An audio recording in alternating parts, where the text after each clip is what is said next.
I just got back from picking my trailer up at the trailer store. It got the bearings repacked, it had some electrical work done, and I'm now ready to clean the trailer out and load it up for our first trip.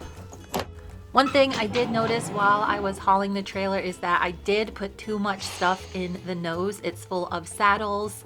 So I am going to be taking out all of the shavings that I already packed. I also picked up some extra bales of hay from the feed store just in case they run out of their big squares. The sitter has something to feed everybody. I'm not panicking yet, but I am getting a little bit worried. I am not going to have enough time to get everything done before I leave with the cats.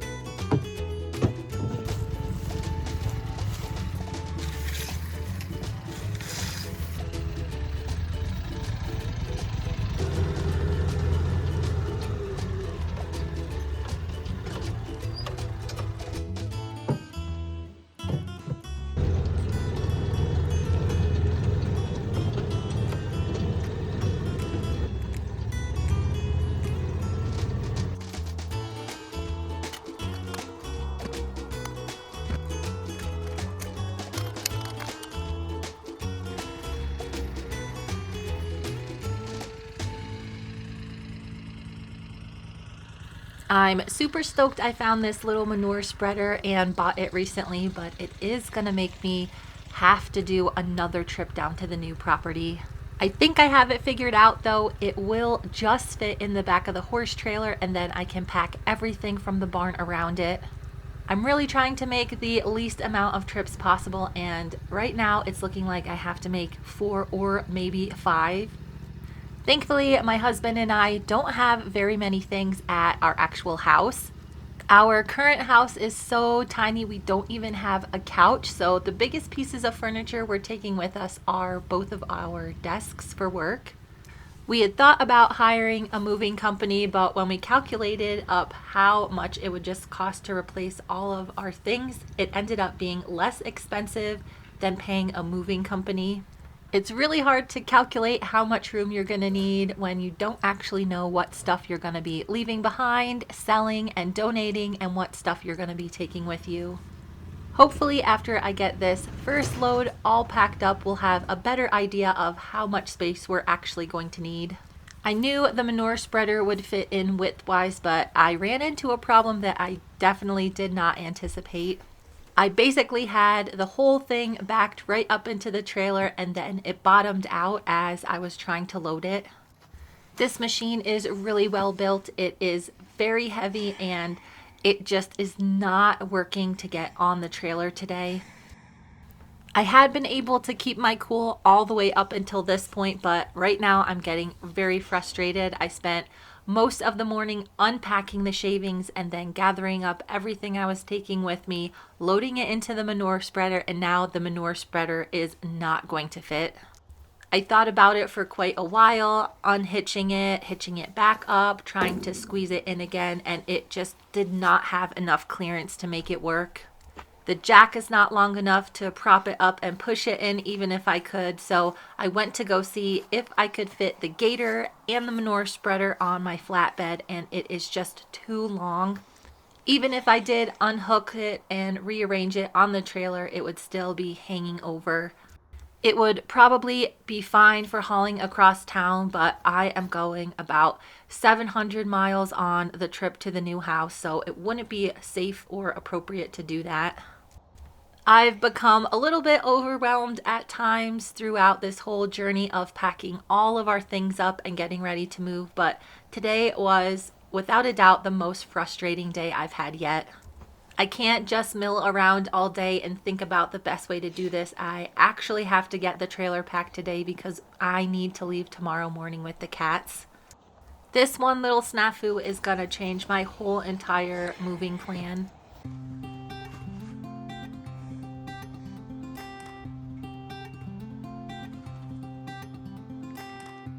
I took a few minutes to redirect my attention, try and find the best way moving forward to fit all of the things I needed to haul into my trailer.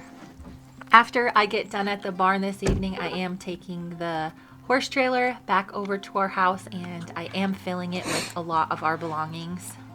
No matter how I fill the trailer, it does need to move, so I decided to hook the truck back up to it and get going.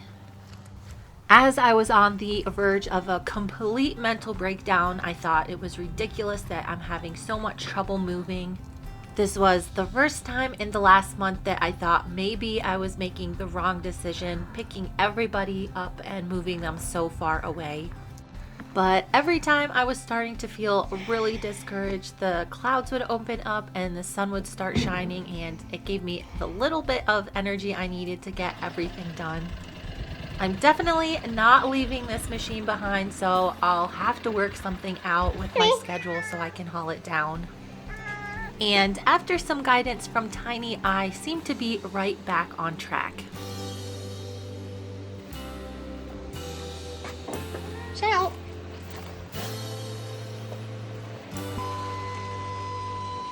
Nigel.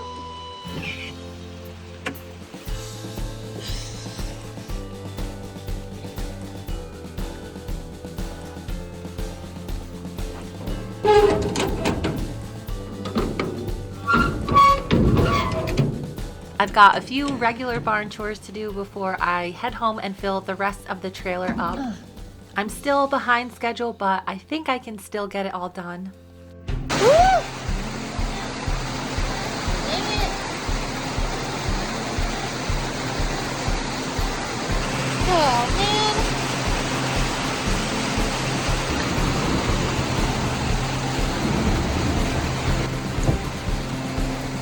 It's all right, little boy.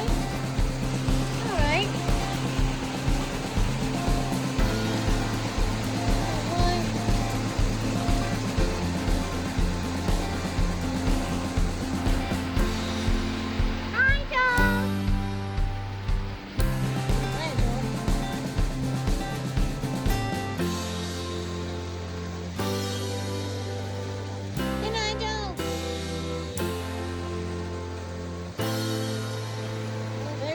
Buddy. Here, boy.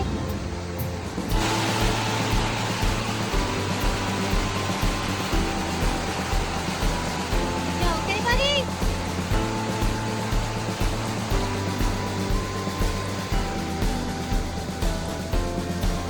Dang.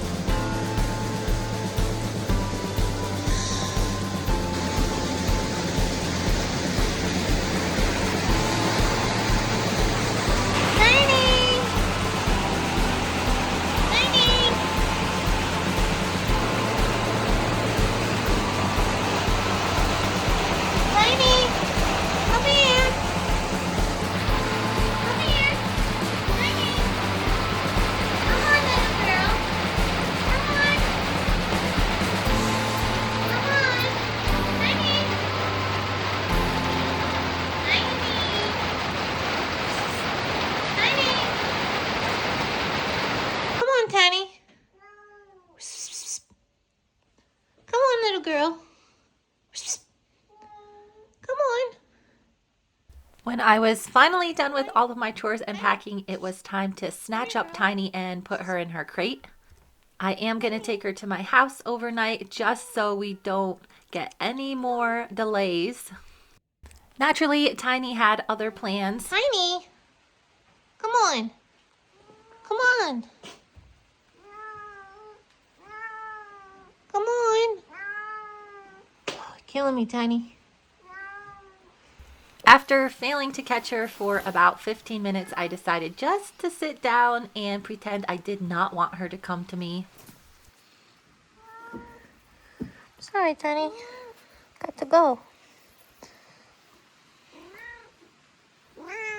Okay, come on. Sorry about this, girl. Hey, Tiny. I know, I'm sorry, girl. Tiny? It is pretty late in the evening, but I still do have to pack the rest of the trailer, so I'm going to take Tiny home and get started on that, and then I'll be on the road with the cats. Tiny? Good kitties. You doing okay, Pumpkin?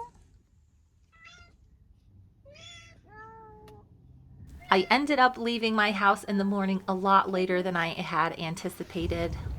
The cats did scream the entire trip. We hit our first rest station in Idaho. Pumpkin was pretty scared of the car ride. Ragnar was enjoying his little snack. Eventually, we fell into a routine and the cats enjoyed a little snack at every rest stop. After about Eat your 600 snack? miles, Good they girl, finally Charlotte. got the program.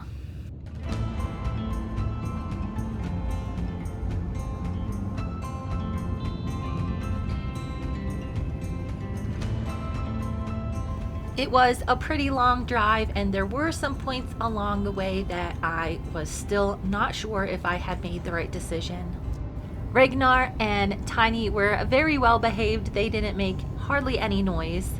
Pumpkin and Charlotte, on the other hand, did scream pretty much the entire way. The most important thing for cats, though, is to make sure they keep eating. There's a few problems that can happen if they stop, so I'm glad all of them have been enjoying their little snacks. As soon as we got to the desert in Utah, I was starting to feel a lot better about our trip. Something about the Red Rocks really makes me feel at home, and I'm pretty excited to live so much closer to them.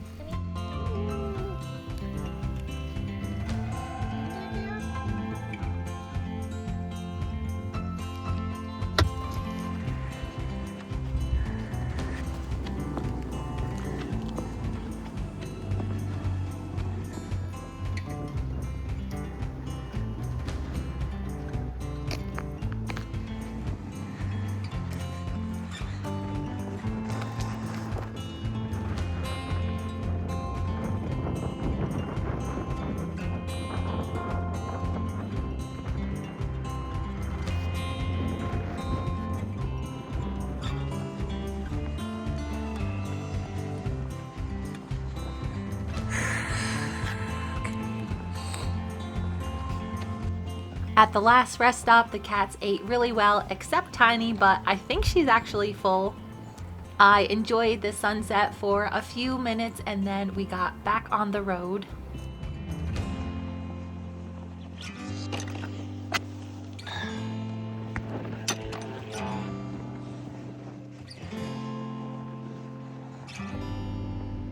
Charlotte.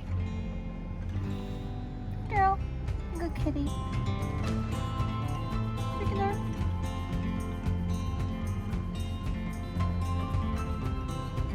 Okay, let's go.